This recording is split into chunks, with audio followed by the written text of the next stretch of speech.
Hi, welcome to Von Gillette's YouTube channel. Today we'll be covering the perfect standing exercise. In this video, we'll go over how to find the perfect standing exercise for you to get out of excessive anterior pelvic tilt.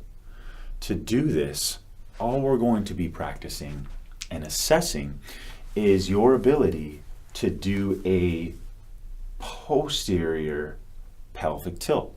And the reason we're doing this is because if you have excessive anterior pelvic tilt, your pelvis is rotated too anteriorly or forward like this, and we're going to practice reversing that. Now what we're going to first measure is going to be how well and how much can you do a posterior pelvic tilt.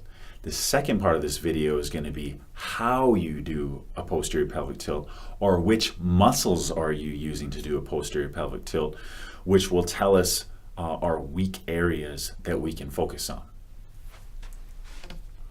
We need a dowel stick for this assessment.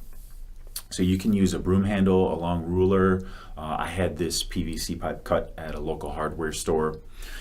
And we're first going to set up with having the top of the stick be in contact with our head, the middle part of our stick being in contact with our mid-back, and the bottom part being in contact with the bony part of our low back or the sacrum.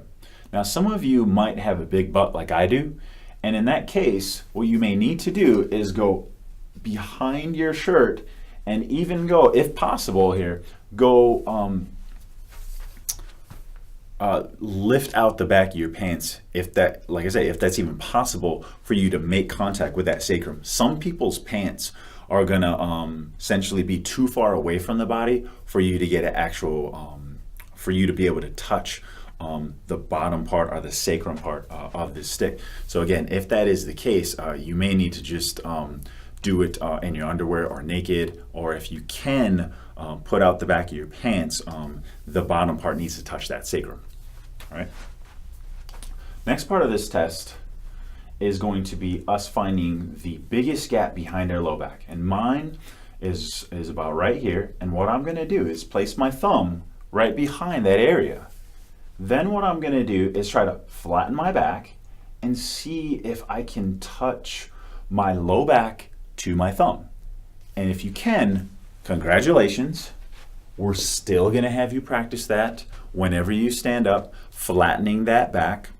But if you can't, you need to build up to be able to try to touch your low back to your thumb. So use this as an assessment periodically to test whether you're improving or whether you are getting that range of motion that you need. The second part of this test is going to determine if you have any weak muscles that should be firing and are not firing, which means we need to focus on them. So the two big muscles that are going to be weak, typically for those with excessive anterior pelvic tilt, are going to be the obliques and the glutes. And what we do to test them to see if they're firing or activating properly is we're going to press into them. So notice from the side view, I'm not pressing directly into my side. I'm going to be a little bit in front, probably about 2-3 inches in front. I'm going to press into my glutes, and then I'm going to flatten my back. All right, really want to press into them. And how do you know if the obliques or the glutes are firing properly? You should feel some tension or protrusion in your obliques and your glutes. Now let's say, for example, for me in first starting out this assessment, my glutes were firing, but my obliques were not. So what that means then is that I'm going to focus more on my obliques to try to perform a posterior pelvic tilt or a flattening of the back than I am my glutes. In fact, I'm going to try to work exclusively on my obliques here to flatten out my back as much as possible. Here's what happens typically when I give this to clients. I'll say, we're going to use your weaker muscle like your obliques, and when they do that, they say, well, I can't really do it. I can't really do a flattening of the back as much as I could if I'm using my glutes.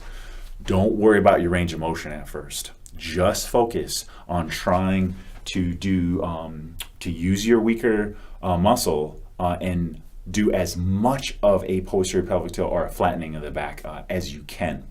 Now, as you practice this more and more, your range of motion will get better and the weaker muscles will become more activated and they'll get stronger. Let's say also that you couldn't really do much of a flattening of the back motion and your thumb wasn't even close to touching your low back. Now in that case, I definitely recommend squeezing both your obliques and your glutes to try to do a posterior pelvic tilt.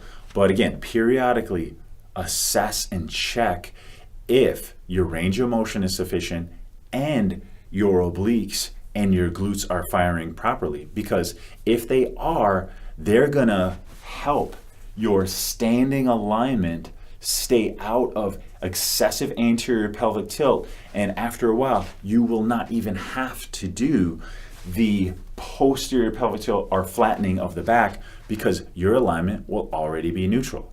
So keep practicing, keep assessing, and if you have any questions at all, please comment below. Thank you.